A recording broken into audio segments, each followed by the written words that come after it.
Bueno, entonces, como ya hemos visto un poquito de ventilación mm, básica, ya también cuando hablamos de patologías pulmonares restrictivas, recordemos que habíamos visto un gráfico donde en la parte restrictiva todos los volúmenes se acortan, son menos, porque la patología que nos vamos a determinar, pues se comporta de esa manera, ¿no? Dentro de eso, pues nacen las famosas enfermedades neuromusculares.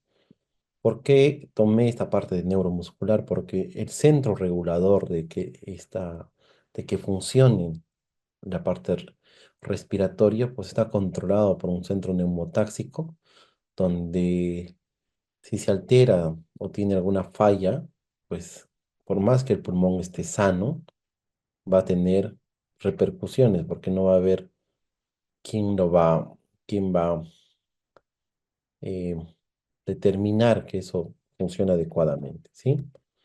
Entonces, que, es por eso que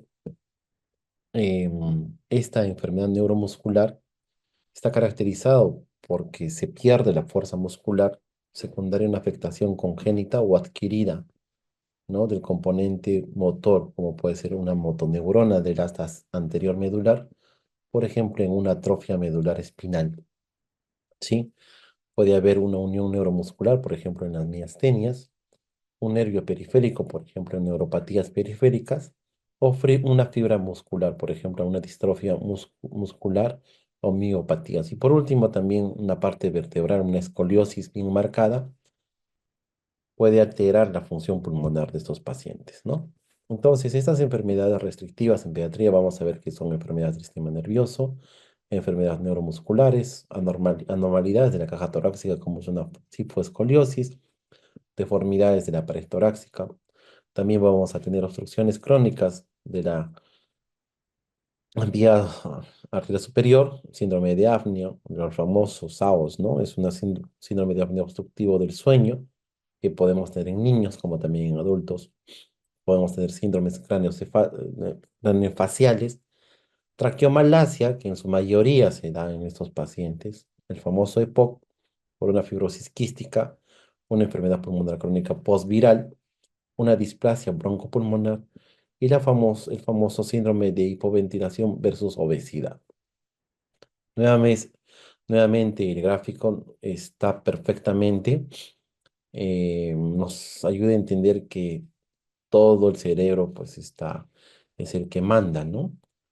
Y todos los nervios, eh, dentro de esto el famoso décimo par craneal, intervienen y de acuerdo a sus ramificaciones en cuanto a la función cardiopulmonar, ¿no? Cardiovascular y pulmonar.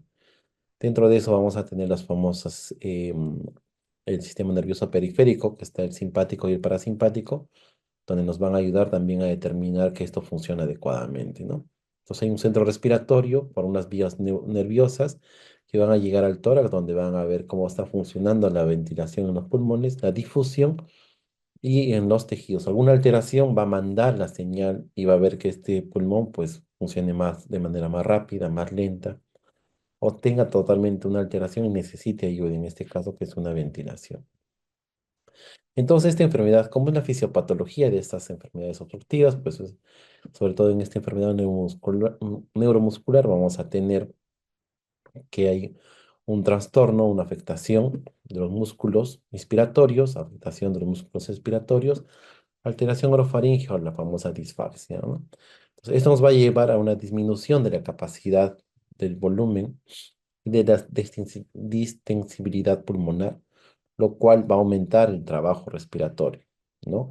Y esta disminución o de la capacidad vital, ¿no? Y de la distensibilidad pulmonar va a producir atelectasias, por lo cual, pues va a haber una alteración, una hipoventilación alveolar produciendo un desequilibrio de la famosa ventilación, perfusión, lo cual nos va a llevar a una insuficiencia respiratoria crónica hipercarbárica, ¿no? Hiperbárica, lo cual, pues, va a ser al ser crónico, tiene que ser manejado o ayudado por un ventilador. Asimismo, esas alteraciones orofaringeas, como es la disfagia, puede traer infecciones respiratorias. Y no solamente puede ser una enfermedad neuromuscular, en los niños hemos tenido atrexias esofágicas o estenosis esofágicas que tienen acúmulo de secreciones en la boca, lo cual también nos trae infecciones respiratorias más comunes, ¿no? Ese cuadrito lo he tomado para ver que realmente todo este ciclo o esta fisiopatología de una enfermedad restrictiva, pues puede ser una enfermedad muscular y por último nos va a llevar a una insuficiencia respiratoria crónica hiperbárica. Es así que toda esta secuencia, nuevamente de acuerdo a un flujograma, vamos a tener dos cosas importantes, una debilidad de los músculos expiratorios y una debilidad de los músculos inspiratorios. ¿Qué pasa cuando hay debilidad de los músculos expiratorios? Pues la tos se hace inefectiva y hay mayor, ¿no? Acúmulo de secreciones, la debilidad de los músculos vulvares también nos va a dar un síndrome de aspirativo, va a haber atelectasias, va a haber alteración, ventilación, perfusión hipoxémica y va a haber una famosa insuficiencia respiratoria hipoxémica. Y en cuanto a la debilidad de los músculos respiratorios, la capacidad vital y el volumen pulmonar y los suspiros pues van a ser alterados, también se va a llegar a una taquipnea. Esto nos va a conllevar a que va a haber una distensibilidad de caja torácica y pulmones y el flujo sanguíneo a músculos respiratorios pues van a disminuir y al haber disminución pues va a incrementar la parte respiratoria, el trabajo se va a hacer un poquito más rápido. Con este trabajo pues se van a fatigar los músculos respiratorios y también nos va a llevar a una insuficiencia respiratoria hipercápnica, ¿no? Entonces son dos tipos donde si hay debilidad de ambos músculos, ¿no? Entonces, ¿de qué manera puede haber signos indirectos o sugestivos, ¿no? De trastorno respiratorio durante el sueño? Puede haber ronquidos, apneas, puede haber despertares nocturnos, posturas anómalas durante todo el sueño para adecuarse o puede permitir que de alguna manera el cuerpo mismo busque cómo compensar esos volúmenes que les hacen falta. Puede haber una hipersudoración nocturna, cefalea o irritabilidad matutina, excesiva somnolencia diurna, ¿no? Hiperactividad, alteraciones en la conducta y el aprendizaje del niño, falta de ingesta o puede haber desnutrición. Y lo que más llama la atención es que todos estos niñitos están siempre predispuestos a tener infecciones respiratorias y atelectasias recurrentes, ¿no? Puede haber cianosis durante todo el sueño, que se da en los casos graves, y en pocos casos puede haber hipertensión pulmonar, ¿no? Entonces, para poder yo evaluar que realmente esto esté funcionando o no se esté dando, que haya una alteración, pues una de las evaluaciones primordiales es la famosa espirometría pediátrica, ¿no? El cual no es una prueba invasiva que se utiliza para evaluar la función pulmonar midiendo siempre los volúmenes. Ya hemos mencionado la anterior diapositiva, bueno, en el anterior grupo de diapositivas, donde evalúa la espirometría, la parte de volúmenes y la parte de capacidades. Y de acuerdo a esto, eh, vamos midiendo, bueno, el neumólogo hace la medición y poco a poco hace los estudios para poder ver si esos volúmenes son adecuados o no llegan a lo ideal que pueden llegar, donde se puede diagnosticar y monitorizar todas las enfermedades respiratorias como es el asma, la famosa enfermedad obstructiva pulmonar y otras afecciones pulmonares en estos niños, ¿no? Entonces, ¿qué parámetros nos va a medir la espirometría? Nos va a medir la capacidad vital forzada, que es la cantidad total de aire que el niño puede exhalar después de una inhalación profunda. El volumen expiratorio forzado en el primer segundo, que es la cantidad de aire que puede exhalar en el primer segundo, y este valor es clave para detectar obstrucciones en las vías aéreas. Ya, esta famosa aparentemente abreviación de FEF1 nos va a eh, permitir ser un indicador en todas las evaluaciones de todos los artículos que se está publicando para ver la efectividad o cómo se va dañando progresivamente estos niñitos con una enfermedad restrictiva.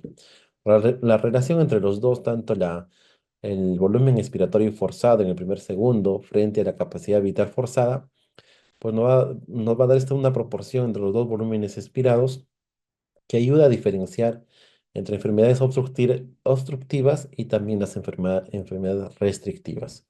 Y por último, nos va o el espirometría nos va a ayudar o nos va a lanzar otro dato más, que es el flujo expiratorio máximo, ¿no? Que es la velocidad máxima a la que se expulsa el aire de los pulmones, ¿no? Entonces, el abordaje terapéutico en este tipo de pacientitos va a ser sí, muy importante que tengamos un terapista en las unidades de cuidados intensivos. En la actualidad, sí, han incrementado el personal y ahí ha sido de mucha ayuda desde que nació la pandemia del COVID, ¿no?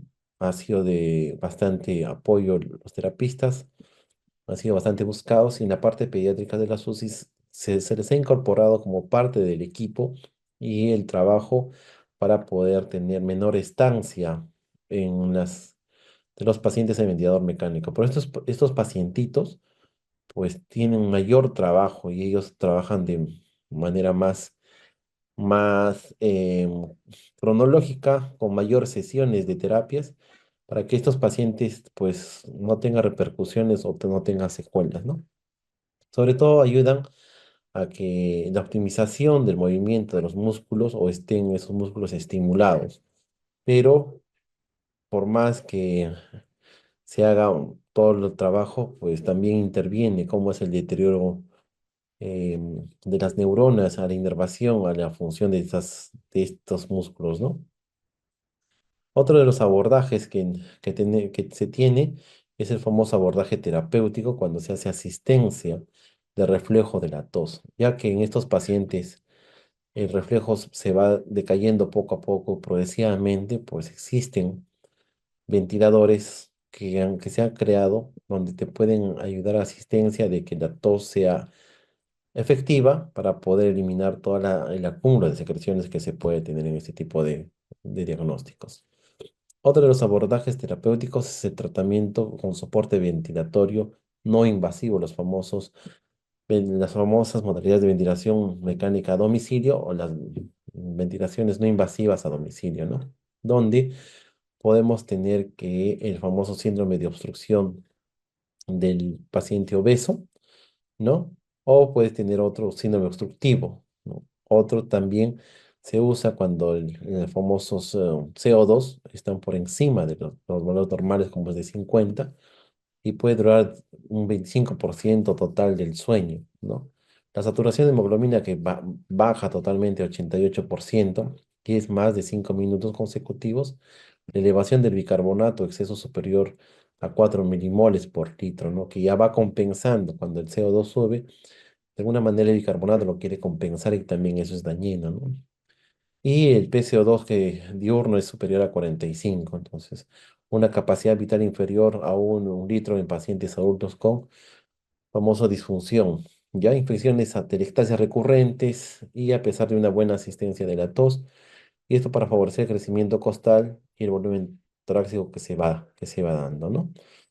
Entonces nacen los famosos ventiladores donde van a usar dos tipos de modalidades, una modalidad que es CPAP y una modalidad que es el famoso BiPAP, donde el CPAP es la presión aérea continua a la expiración y el BiPAP donde tiene dos modalidades, una presión a la parte inspiratoria y otra presión a la parte expiratoria. Entonces, estos ventiladores ya no necesitarían usar modalidades cuando se usa un tubo endotraqueal. Entonces, cambian las presentaciones, cambian la creación y ha habido muchas empresas que han creado nuevos ventiladores donde permiten ventilar al paciente en domicilio, en el cual necesitan personal entrenado para el manejo y monitorización de este tipo de ventilaciones. Y es así que nacen los famosos pronasales, que también lo usamos en la parte clínica, pero en la parte privada, pues van a usar los niños arnés, van a usar un tipo de máscaras bucofaringeas o simplemente nasales, de acuerdo a la comodidad al diseño y la fábrica que pueda permitir otorgarles o brindarles este tipo de ventilaciones en los niños. Para lo cual el profesional que está entrenado o se entrena o llega a un perfil, pues cumple ciertos requisitos, ¿no? Dentro de eso, pues es una técnica de soporte respiratorio que ayuda a los niños con dificultades para respirar sin la necesidad de intubarlos. También es una interfase de extubación, pero vamos a hablar simplemente de nuestros pacientitos que tienen una enfermedad restrictiva. brinde el apoyo respiratorio mediante máscaras, cánulas o las famosas arneses, ¿no? O los, mm, los protectores nasales nada más para que tenga comodidad el paciente, ¿no? Los modos ventilatorios que hacemos en el IPAP puede ser en espontáneo, en asistido controlado, el famoso controlado. Ya esa modalidad lo plantea el médico. También manejan bastante los terapistas y hay enfermeros a nivel internacional que manejan visitas domiciliarias o ventilaciones mecánicas domiciliarias con un seguimiento adecuado de estos tipos de pacientes. Estos pacientes pues pueden tener ventilación no invasiva a presión positiva con efectos sobre el sistema respiratorio, que incrementa la distensibilidad del sistema respiratorio, disminuye la resistencia de la vía aérea, hay una mejoría en el intercambio gaseoso, hay una disminución del trabajo respiratorio, es lo que se busca. También los efectos sobre el tema cardiovascular, disminuye la precarga, disminuye la gradiente para el retorno venoso, disminuye la postcarga, hay variaciones de la presión pleural y disminuye la gradiente entre el ventrículo izquierdo y las arterias extratorácicas, ¿no? Entonces, esta combinación puede hacer que disminuya la función o puede haber mejoría de la función cardiovascular, de acuerdo buscando qué es el objetivo que tenemos que buscar, ¿no? Frente a esto, podemos ver el gráfico. Mientras valores elevados usemos en este tipo de ventilaciones, podemos interferir en toda la precarga y la postcarga o el retorno venoso a nuestros ventrículos en el manejo hemodinámico. Entonces, el CPAP siempre va a haber con un PEP de 5 y nos va a permitir todas las ventilaciones que pueda dar el paciente sin que se atelectasen sus alvéolos, ¿no? Y podemos programarle con qué presión mínima puede ingresar ese flujo de aire, pero la presión al final de la expiración se mantenga por siempre. Y lo cual va a permitir ventilar y va a haber un intercambio adecuado del gas y de los pacientitos, ¿no? Entonces, en cambio, ya también en el BIPAP va a usar una presión en la expiración y una presión en la expiración. Entonces, el BIPAP en la expiración va a ser el famoso PP y el resto va a ser una presión de soporte que te pueda dar. Entonces, ¿cuál es la diferencia entre el CPAP y el BIPAP? A ver, un ratito, por favor.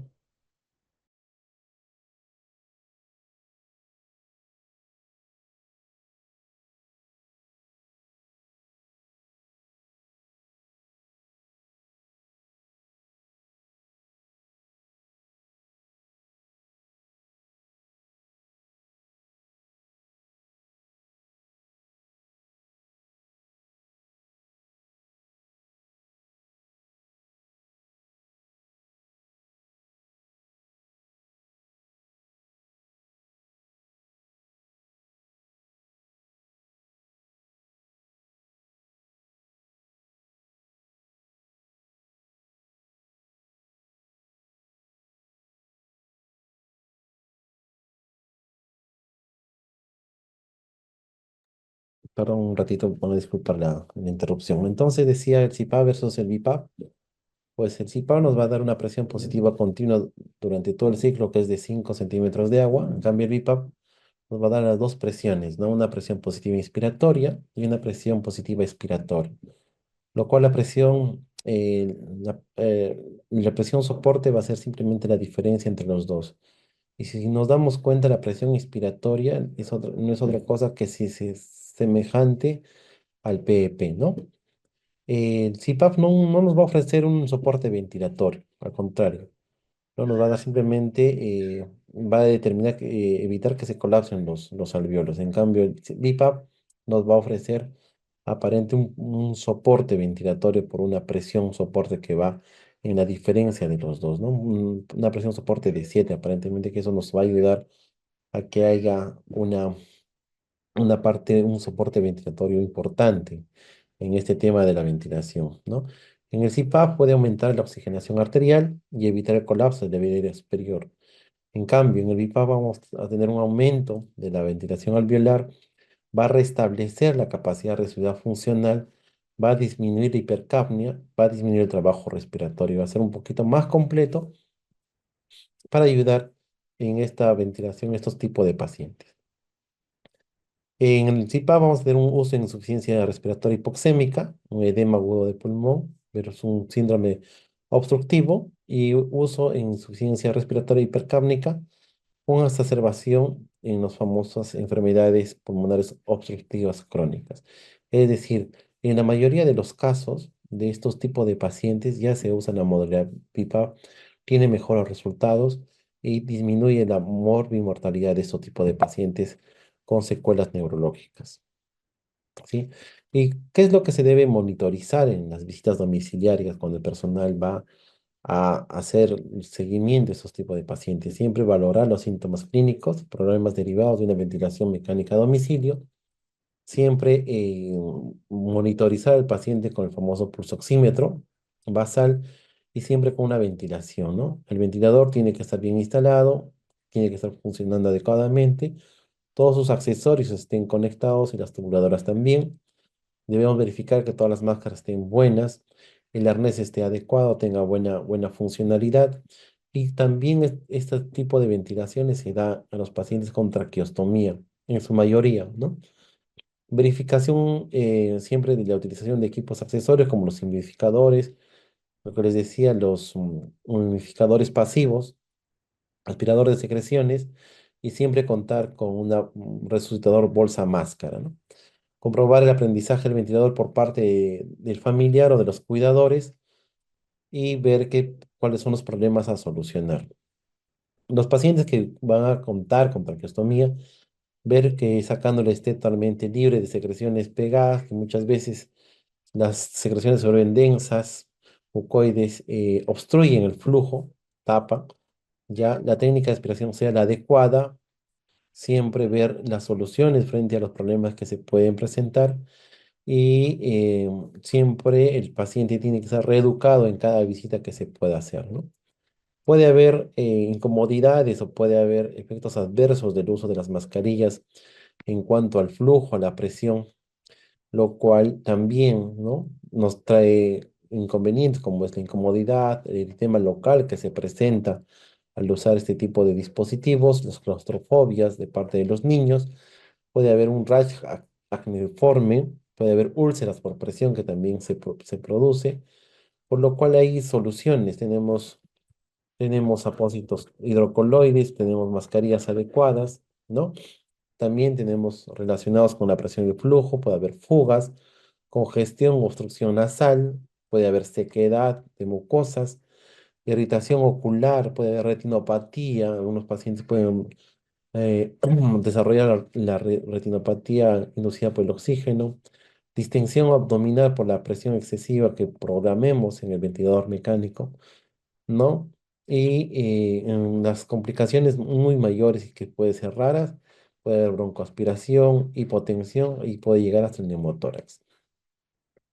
Entonces, este tipo de pacientes que van a ir a su casa al alta de la parte hospitalaria tienen que tener programadas las famosas visitas ambulatorias que pueden darse en 1, 2, 4 meses, y siempre verificar que el ventilador que tienen en casa esté totalmente funcionante, ¿no? En la atención domiciliaria tiene que ser por lo menos una vez al alta, verificando los síntomas, la revisión de los aparatos, problemas, la saturación. El paciente tiene que estar estable, ¿ya? Si es que no estaría en capacidades estables de su manejo, pues siempre existe la referencia para que puedan llegar a un domicilio o un centro hospitalario. De preferencia, todo paciente que sea manejado fuera del hospital tenga una a distancia no muy alejada para cualquier evento llegar a la unidad o al nosocomio y pueda ser atendido de manera oportuna. Eso es lo ideal. Muchas veces por la patología o el estrato social, hay pacientes que viven más lejos de lo normal de un centro hospitalario que sepa manejar este tipo de ventilaciones mecánicas a domicilio, ¿no? Entonces ahí nacen los problemas, la brecha, la distancia y el tiempo de llegada. Hay artículos que nos dicen que toda ventilación prolongada, pues va a haber siempre consecuencias en todos estos pacientitos. Y lo que más llega, o lo que más se ve en los pacientes son pues las famosas em, infecciones, ¿no? Relacionadas o asociadas o neumonías asociadas al ventilador mecánico, el cual pues puede ser una causa producida por nosotros mismos o por un mal manejo de toda la secuencia, todo el proceso de ventilación mecánica, ¿no?